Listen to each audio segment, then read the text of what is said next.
I'm Lorraine Driscoll, and this is another episode of Building Better Brains, where each week we talk about the root causes of why your child might be having a hard time learning, reading, and behaving, and what are some solutions that go way beyond the limitations of IEPs, medication, and endless tutoring. So, in previous episodes, I've talked about dyslexia, reading disorders, the signs of reading disorders or dyslexia, and so much more. And today I really want to talk about reading comprehension and what is up with that. So often when kids have reading comprehension difficulties, they're told that they just need more practice, that they need to pay better attention, they need to focus more on what they're reading. And often parents are told, or teachers are even under the assumption, that they just are weak readers and they just need practice, practice, practice. So usually kids with reading comprehension disorders are not often a concern, if you will, to parents and teachers, because typically they can decode and they might have moderate to severe difficulties with reading comprehension, but it's not enough, until later years to become alarmed. And sometimes they can decode, but not well, but they're still getting by. And so parents just think, they just need, that extra practice. So the difference between, we're going to talk a lot today, or a bit more, I should say, about the difference between dyslexia and reading comprehension disorders and difficulties. And your child might not be a true dyslexic if you're kind of suspecting that that's the problem. If they are able to blend sounds, if they're able, they're not reversing letters, they're not stuck on those small words that dyslexic people tend to get stuck on. They're not showing the typical signs that I've talked about in previous videos and articles in terms of what constitutes or what you should watch for with dyslexia. And if this is the case, if they're reading really fluently, there's absolutely no problem. They're able to sound out words. They recognize, what that PH makes the F sound, and, they get phonics and all that type of stuff. Then it could be a reading comprehension disorder. And it could be a reading comprehension disorder known as specific reading comprehension deficit. So when this is the case, these kids have a hard time with details. They might have some comprehension, but they have a difficulty with sequencing in terms of what happened first, then next, and so forth. And they also might have difficulty with, misconstruing details, not understanding what really happened, which character did what. There's just a whole lot of holes in terms of their ability to understand what took place in either a story or a text. And it's so easy to assume that a child is a good reader if they can decode. And the purpose to reading is to understand. And so if they're only able to decode, then they are not truly reading. So the problem as well with reading comprehension difficulties is that it often doesn't get noticed or doesn't get flagged, or if it does, it gets flagged way too late. These are the kids who get all kinds of extra help. Perhaps they get tutoring, mom and dad are reading with them at home, they get extra help in class, and it's not making any difference. So that proves that practice doesn't always make perfect.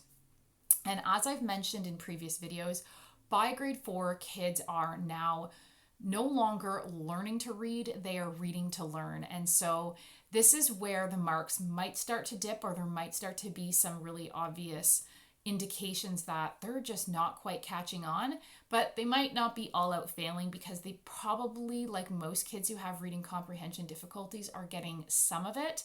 And it's not like they're sitting there with reading comprehension questions, for example, and it's a big blank page. They're able to kind of fill in the holes. So it can sometimes look like they're just not paying attention, or they're being careless, or they're too lazy to bother going back and rereading the text. It is usually when high school comes around, or just before high school, that parents start to get really alarmed. That's when I often see these types of reading difficulties in my office. And this is because by this point, grade 7, grade 8, particularly grade 9, kids are now reading to understand, and they need to be able to read very well to keep up with the subject content. And that's where the marks can really start to dip. Parents will call, they'll say, my child's always been a weak reader, but they've always managed to get by, but now all of a sudden the marks are just really dropping. And parents will even tell me, we had so-and-so tested, or we maybe pushed to have so-and-so tested, And, we were told there's no funding or it's not serious enough. He just needs extra practice. And sometimes they did have their child screened and they were told that everything was fine. And that could be because they were screened for dyslexia, or they just didn't hit all the markers on these tests of what constitutes a true reading disorder, whether it's dyslexia or something else.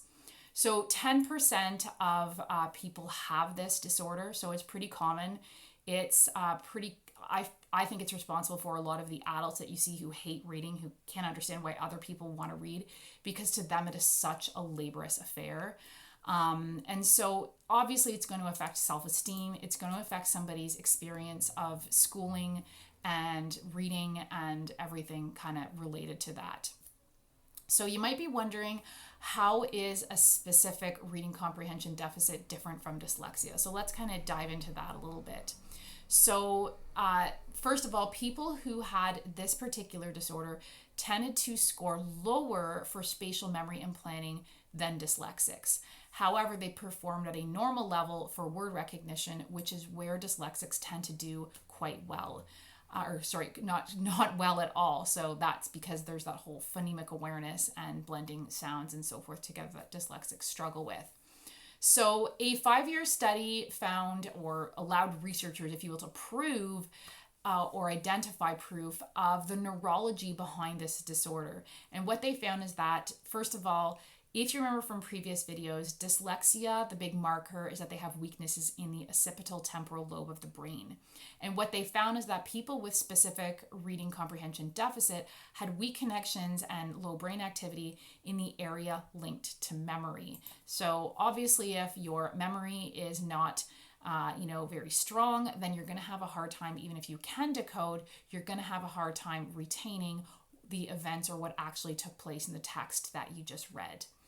So the one thing to ask is your child using strategies that fluent readers use? So it is possible that they've developed compensations and they appear as what I call a false fluent reader. So it looks like they're reading really well, when in fact they have all these little compensations. They've become really good at, it looks like they can decode pretty well to someone who's not trained to recognize otherwise.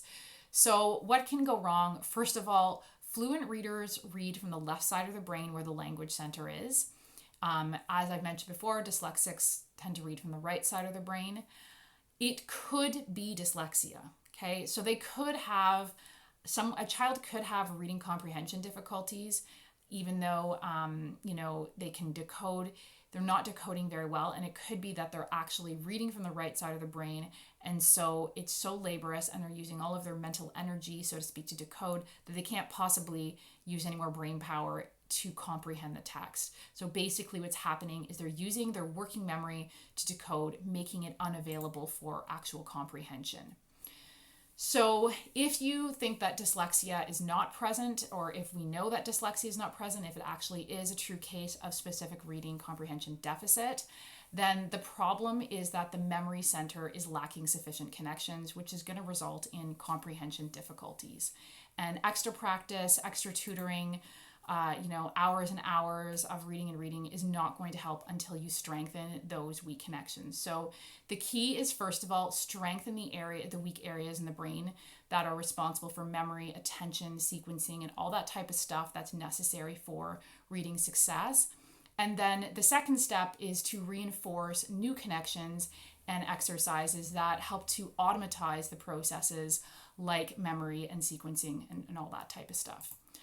So if you found this video interesting or helpful, please share it. And also there's my Reading Rockstar Bootcamp program.